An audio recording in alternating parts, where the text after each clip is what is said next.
Perkenalkan, nama saya Febriananda, NPM 191000129.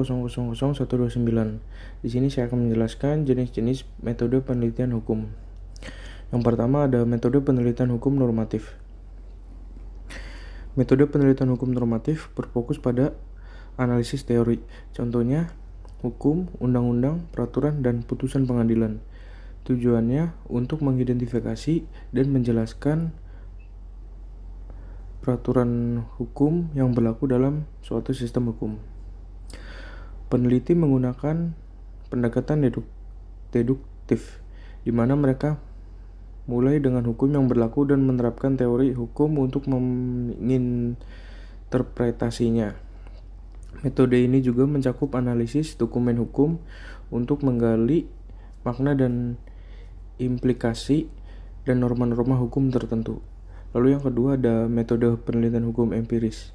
Metode penelitian hukum empiris melibatkan pengumpulan dan analisis data empiris untuk memahami perilaku dan mengimplementasi hukum dalam prakteknya.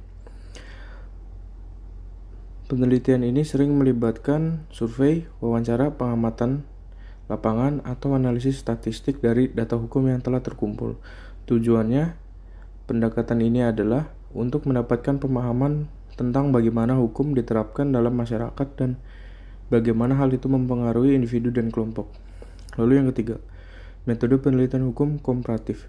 Metode penelitian hukum komparatif melibatkan perbandingan sistem hukum dari berbagai negara atau wilayah untuk mengidentifikasi persamaan dan perbedaan dalam pendekatan hukum. Peneliti mencari pola umum dan perbedaan antara berbagai sistem hukum dan mencoba memahami dampaknya pada masyarakat. Metode ini dapat memberikan wawasan tentang efektivitas suatu sistem hukum tertentu dan memungkinkan pembelajaran dari praktik hukum terbaik di negara lain. Lalu yang keempat, ada metode penelitian hukum sejarah.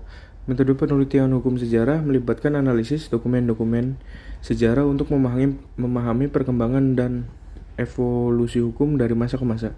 Penelitian menganalisis teks-teks hukum kuno, peraturan hukum kolonial, putusan pengadilan bersejarah, dan catatan-catatan sejarah lainnya.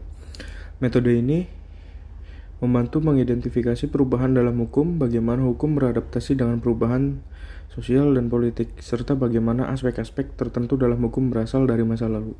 Yang kelima ada metode penelitian hukum doktrinal. Metode penelitian hukum doktrinal berkaitan dengan analisis dan sintesis literatur hukum, termasuk buku, jurnal, dan artikel ilmiah.